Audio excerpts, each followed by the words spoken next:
Bien, je me présente, Mjid Bargaj, je suis notaire depuis 1996 et donc aujourd'hui je peux dire qu'on est devenu un peu expert de ces questions immobilières et notamment les questions relatives à la sécurisation de l'investissement immobilier. Je sais que par définition les Marocains s'intéressent d'abord à l'immobilier parce que la pierre reste l'élément, je dirais, principal du patrimoine des Marocains. C'est dû à plusieurs facteurs, notamment l'État encourage l'accès au logement, puisque le secteur locatif reste quand même le parent pauvre de l'immobilier. Et donc aujourd'hui, les Marocains préfèrent acheter de l'immobilier que de le louer.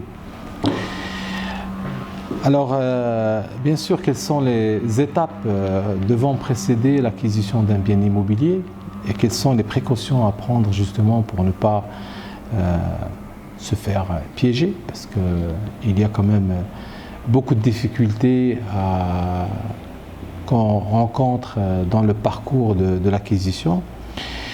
Et donc la première question qui se pose pour l'acquéreur est celle en fait, d'identifier le bien. Quel est le bien que je dois acheter? Bien sûr, le bien doit répondre aux besoins, parce qu'on n'achète pas un bien soit qu'on achète pour investir, mais généralement on achète de l'immobilier pour se loger.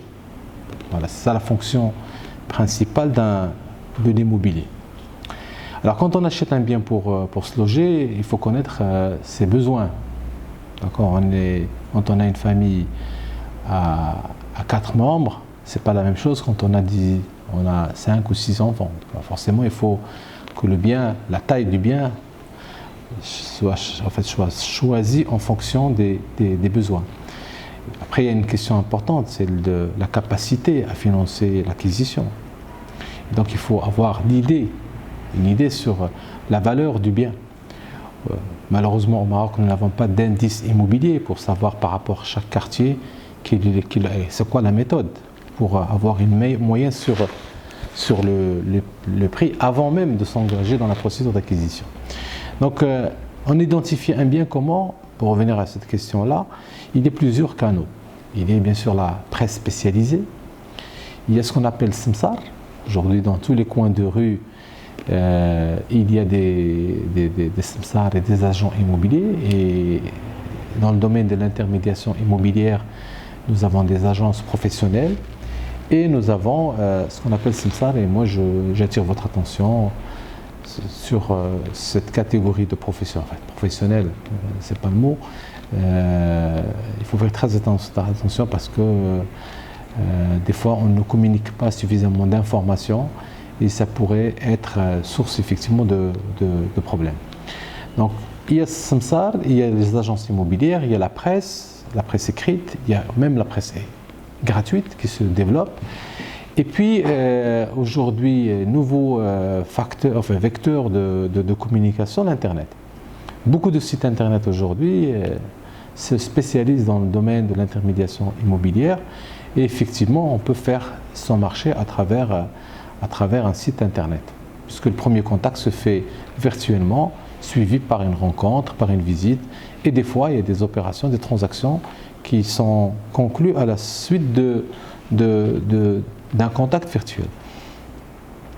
Donc une fois que le bien il est identifié, démarrent les négociations avec le propriétaire. Et donc il est très important de connaître, quand vous êtes vendeur ou quand vous êtes acheteur, quelle est la valeur. La valeur d'un bien dépend d'un certain nombre de critères.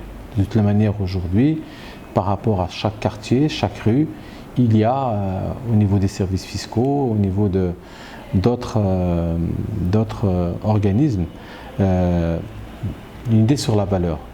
Parce que je dois attirer votre attention sur quelque chose de très important, c'est le volet émotionnel. Parce que quand on achète un bien, dès qu'il y a un coup de foudre et que madame intervient, forcément on perd son objectivité.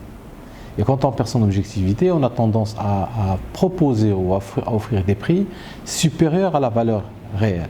Et donc il faut rester vraiment la tête bien sur les épaules et et attention à l'émotionnel. Donc la négociation devant normalement aboutir à fixer un prix, parce que le vendeur il est toujours, il demande un certain prix, et à vous de le ramener au prix que vous pensez être le prix le plus conforme avec la valeur marchande et avec le prix équitable. Selon bien sûr la procédure, il va falloir, je dirais, 2 sur 3 on finance à travers un crédit bancaire. Et donc, il n'y a pas de souci à aller demander à son banquier, par rapport à un prix, quelle est la quotité de financement, parce que cette quotité fonctionne du salaire, de la valeur du bien, etc. Et vous ne pouvez pas vous lancer dans l'acquisition d'un bien alors que votre banquier n'est pas prêt à vous accompagner. Vous allez perdre du temps pour rien. Donc connaissez déjà quelles sont vos capacités en termes de fonds propres et quelle est la quotité de financement que le banquier est prêt à vous accorder. Donc une fois que vous avez cette idée, vous avez identifié votre bien et que vous avez une idée sur je dirais le financement, vous pouvez à ce moment-là vous engager avec l'acheteur en signant ce qu'on appelle un compromis de vente. L'objet du compromis de vente est de préparer justement la vente définitive, puisque la chose va se faire en 2 étapes. Une première étape préparatoire et le closing qui arrive après avoir levé ce qu'on appelle les conditions suspensives. De façon générale, la condition suspensive étant l'obtention d'un prêt bancaire. Ce que nous avons constaté ces derniers temps en tant que notaire et professionnel, c'est que les banques sont en train de serrer un peu les vis, et donc les banques sont très regardantes par rapport à la solvabilité et par rapport à la notion de risque. Et donc aujourd'hui, il est clair que même le temps nécessaire pour obtenir un crédit n'est plus le même. On était à 1 mois, aujourd'hui on est à 3 mois, sachant qu'il y a une série de formalités, la visite médicale, les assurances, l'expertise, etc. Donc il y a un temps pour ça qui fait qu'aujourd'hui on a constaté une augmentation en fait, des délais de réalisation d'un financement immobilier.